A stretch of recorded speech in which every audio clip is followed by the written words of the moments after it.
For the past 15 years, the industry has fed us hundreds of Dark Messiah clones that either died in development or turned out to be soulless trash.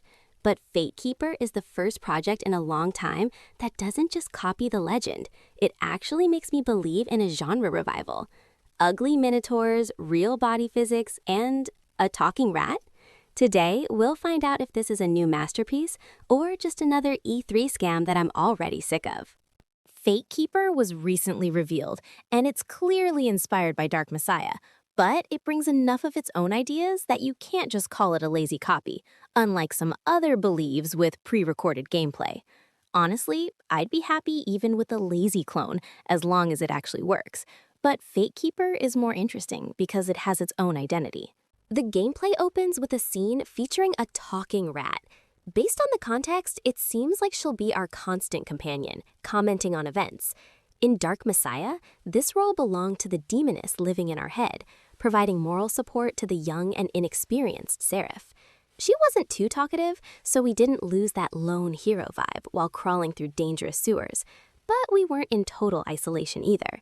Lately, more games have been adding these pocket companions to solo journeys, and it all comes down to execution. A rat can either become annoying noise or a great storyteller, depending on the writing. Either way, it's an interesting choice. A talking rat gives me those warm, mythic fairy tale vibes that I want from good dark fantasy. I'm expecting some serious creative boldness here. The character we play is also voiced. Based on his few lines and his appearance in the inventory, he seems like a bit of a clumsy brute, heavy both physically and intellectually. And that's also an interesting direction. We don't always have to play as witty jokers or cool, cold-blooded badasses. That heaviness is felt in the gameplay too, and it looks appropriate. The combat features a lot of physics in Ragdoll. Spike traps are everywhere, and you can even lift objects or enemies with telekinesis. In pure RPGs, these moments can clash with stats and balance, but it's still unclear how much action versus RPG this really is. In Dark Messiah, the RPG elements weren't about deep stats or build crafting. It was more about your skill set and gear. At times, that game felt like a first-person Uncharted. That specific balance of RPG stats and player agency is hard to find. Only the first Dark Souls or Demon Souls come to mind, where you can use traps in the environment to outsmart enemies, but even those are a bit different. My question is, will this game be an adventure first or a slasher? If it's the latter, then even the funniest combat with the coolest physics and dismemberment won't be that appealing to me personally. I want adventures, clever combat scenarios, and well-designed arenas where I can improvise using my character's skills. The Steam page says nothing about an open world, which is a relief. However, all the gameplay shown takes place in various ruins and tombs. This suggests that instead of a seamless story from start to finish, we might get a hub and mission structure, farming loot and leveling up, or just teleporting between locations via cutscenes. That's not necessarily bad, but I'm honestly just tired of that format. The combat itself looks promising. Enemies get knocked back in the direction of the hit, causing them to fall if the environment allows. Limbs fly off in the right places, a massive mini-boss breaks our block, and when we fall, we can see our own armored body. Basically everything we want from a Messiah-style game. By the way, I'll likely play the full version and make a video on it, but if you subscribe or like this video, it's even more likely to happen. So thanks for that. The monster design looks solid. It's hard to design fantasy creatures that don't look like the countless variations of orcs and trolls we've seen before. But these goblins work. They are the perfect archetypal small, agile enemy that you'll be tearing apart with your bare hands by mid-game. And I actually liked the Minotaur. I haven't seen a version of this beast like this before.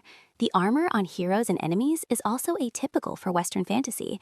It has a Byzantine flavor, and the tomb interiors look either Eastern or Sumerian. Either way, it works to strengthen the game's identity.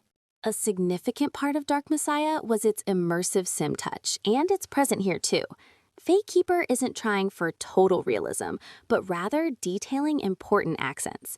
The hero lights a torch, coats his blade in poison, and wipes it with a cloth after the fight. The poison animation actually affects gameplay. The hero pushes a mini-boss away with magic to buy time to apply the toxin. Meanwhile, potions and items go into the inventory instantly, without the tedious RDR2 style fumbling. This is the right call. The goal isn't to make everything as realistic as possible, but to highlight the essential moments of being an RPG hero. What about the combat mechanics?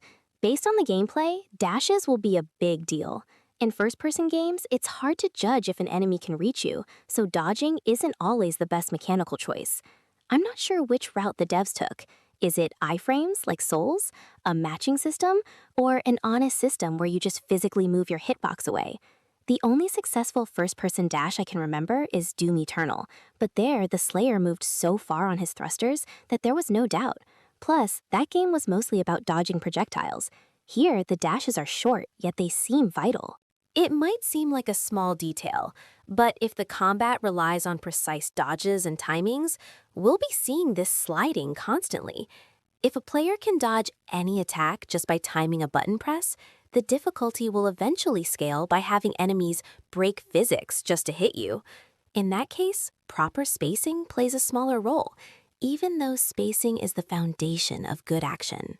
In Dark Messiah, we had such freedom of movement that the game managed without a dash.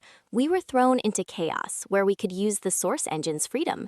Here, the character feels heavier.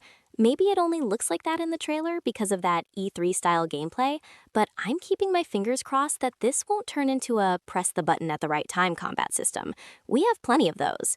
Honestly, chaotic brawls driven by physics and inertia are what's truly hard to find these days.